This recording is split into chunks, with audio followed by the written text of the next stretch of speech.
La vie au-delà de la vie.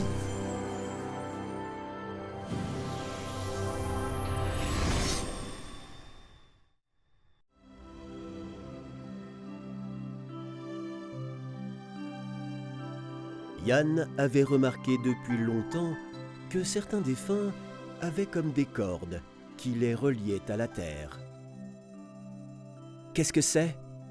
Ce sont les liens que le défunt entretient avec ses proches, des contacts sensoriels. Ils concernent surtout ceux qui sont décédés récemment et leurs proches sur Terre qui se souviennent de lui. Regarde, entre toi et moi, il y a aussi un tel lien. Plus les sentiments que nous éprouvons l'un pour l'autre sont forts, plus intense sera ce fil de lumière. Dans le monde, toute chose a ce genre de lien, même les objets inanimés. Disons que chaque artisan est lié à sa création, même si elle est immatérielle, comme la musique. C'est à cela que ressemble une mélodie dans le plan subtil. Ici, elle est matérielle.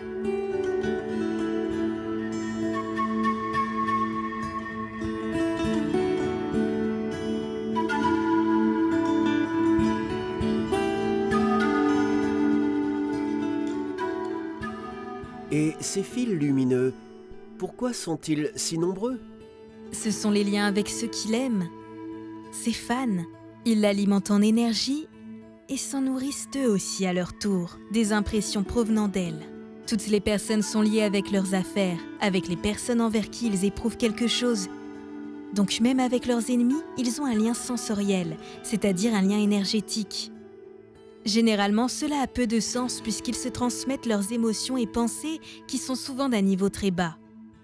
Et ainsi, ils se retiennent mutuellement dans le marécage dans lequel ils vivent.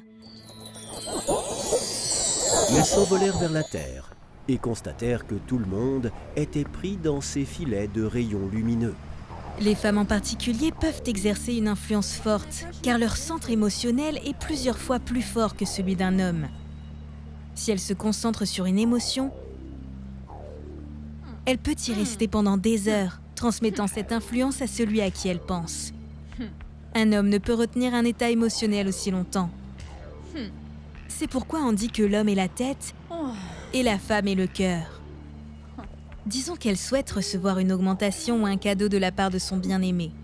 Elle se concentre et envoie ce souhait avec amour à son patron ou à son partenaire. Et son esprit commence à se tourner dans ce sens.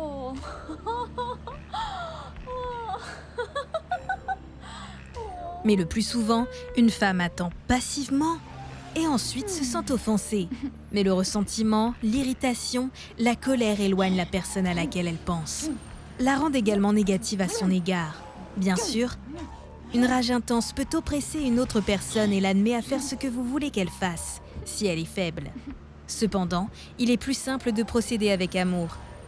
Mais nous avons été habitués aux émotions négatives. Il nous est plus facile de les susciter que les émotions positives. C'est notre malheur. Que faire alors ? Après tout, la plupart de ces liens ont une influence destructrice. Nous devons d'abord sentir le contact sensoriel qui agit de manière défavorable, ne pas y succomber, mais essayer de le rompre. Ce n'est pas si simple, et il faut apprendre le système Sampo. C'est du karaté astral, une façon de se battre et de se protéger sur le plan subtil. C'est pour se protéger et annihiler l'influence des démons, des larves et des liens énergétiques qui agissent de façon destructrice sur nous et les autres. Ce karaté est tellement puissant qu'on l'appelle souvent le karaté interplanétaire. Il faut aussi visiter les lieux de pouvoir en cherchant à se connecter aux puissances supérieures capables de nous protéger et de nous purifier des influences négatives, nous libérer du mal.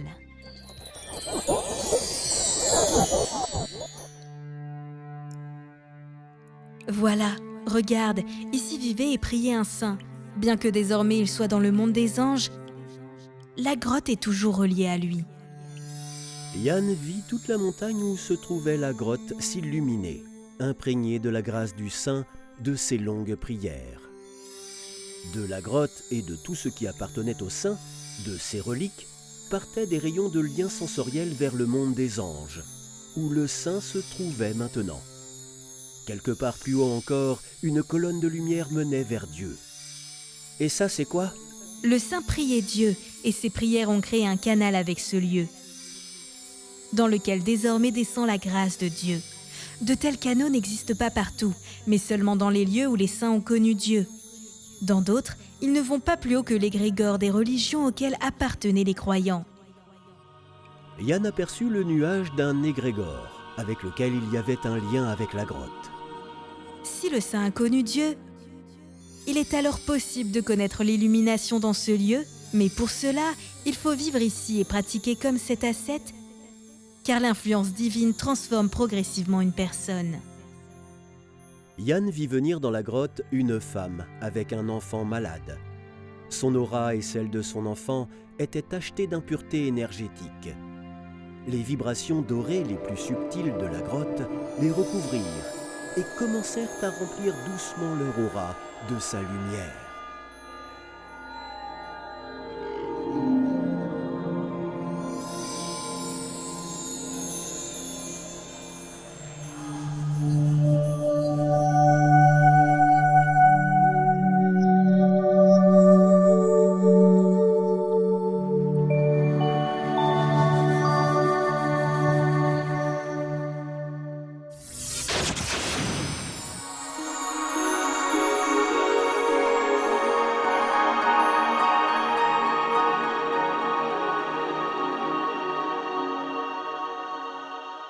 Maman, mon ventre ne me fait plus mal.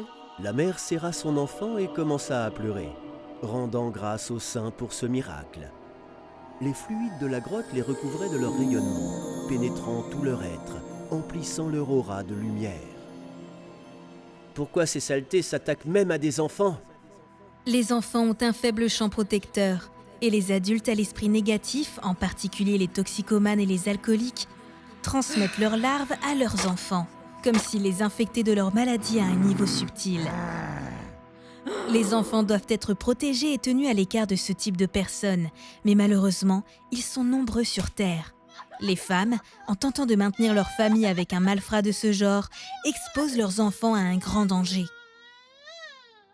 Qu'est-ce qui peut sauver les enfants, alors? Les parents doivent se réunir et créer ensemble un chant d'amour. Ils doivent se rassembler en se concentrant sur ce qu'il y a de mieux, de plus lumineux. Prier pour les enfants. Créer un cercle et placer les enfants au centre en créant un champ d'énergie d'amour grâce à vos efforts conjoints. Ce champ les protégera de la négativité. Il est difficile pour une personne ou même une famille entière de faire cela. Mais si 10, 20 personnes ou mieux, plus encore se réunissent, elles peuvent créer un fantôme très grand et très fort. Elles peuvent attirer à elles une influence bénéfique des sphères suprêmes qui sera un ange gardien pour cet enfant et pour elle-même. Mais il faut le faire sincèrement et régulièrement. Tout comme on se lave le visage chaque matin, en comprenant que si on ne le fait pas, on se salit très vite. Il faut nettoyer régulièrement son corps subtil, car lui aussi est pollué, surtout dans le monde de vie moderne. Dans les villes, l'environnement est perturbé. Une énorme quantité d'énergie obscure est émise, venant de quantités de personnes irritées et aigries. Les lieux naturels intacts et sauvages sont particulièrement salutaires. Surtout les endroits habités par Ayami, l'esprit du lieu. Elle le prit par la main pour se transporter dans une forêt splendide, au bord d'un lac de montagne. L'atmosphère était saturée en fluide argenté d'énergie subtile de pureté et d'harmonie. Au bord du lac se trouvait un habitant dans un état de béatitude, un berger, qui venait avec des offrandes pour Ayami et se prosternait devant elle, lui rendant grâce pour son aide. Derrière le lac, sur le sommet de la montagne sacrée, de laquelle jaillissait une cascade d'eau de source, remplissant ainsi les eaux azurées du lac, apparut dans ses reflets une figure féminine habillée d'habits traditionnels. C'est Ayami. Yann remarqua qu'en comparaison aux citadins qu'il venait d'observer il y a peu, l'aura du berger était bien plus limpide et rayonnait de couleurs intenses. Sa présence permanente dans la nature purifiait son âme et la rapprochait de Dieu, la rendait plus ouverte à lui. Au loin, Yann aperçut une clairière où l'on coupait du bois. Des industriels de la ville étaient venus avec l'intention d'y créer une carrière pour extraire des minerais. Yann pouvait voir comment la nature semblait tendue à cet endroit. Il voyait comment les arbres et les plantes et même la terre entière étaient réticentes à une telle destruction de leur environnement. Il sentait aussi à quel point Ayami était mécontente de cette situation. Oui, la terre entière gémit de ces actions destructrices d'hommes ignorants. Avant, les gens étaient plus proches de la nature, la respectaient. Les chasseurs, avant de tuer leur proie, demandaient pardon à l'animal et à Ayami. En partant en voyage, ils prenaient avec eux une poignée de terre pour garder le lien avec Ayami. Mais maintenant, détachés de la nature, dans un état obscurci par la pollution énergétique, ils ne sentent plus qu'ils sont dirigés par les démons qui les poussent à couper la branche sur laquelle ils sont assis. Trouvant à cela des justifications données par ces démons, qu'ils trouvent eux-mêmes raisonnables et justes. Mais cela vient des sphères obscures. Que faire alors pour échapper à leur influence ? Il faut que les gens purifient leur âme et leur corps, mon chéri. Il faut qu'ils se rapprochent de la nature et de Dieu. Autrefois, les gens le comprenaient très bien et établissaient même une fraternité de sang avec ceux avec qui ils souhaitaient avoir un lien astral permanent. Aujourd'hui, en revanche, les gens font peu de tri dans leurs contacts sexuels et émotionnels. Or, de tels liens avec une personne de basse énergie, faible et négative, peut conduire à l'épuisement, à la maladie et au malheur.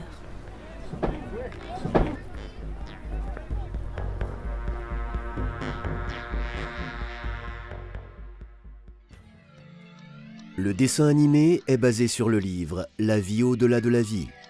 Lisez « La vie au-delà de la vie » sur le site amazon1.org/books. Recevez d'autres pratiques intéressantes, des connaissances spirituelles et des cadeaux sur les sites web de nos partenaires. Vous trouverez les détails dans la description.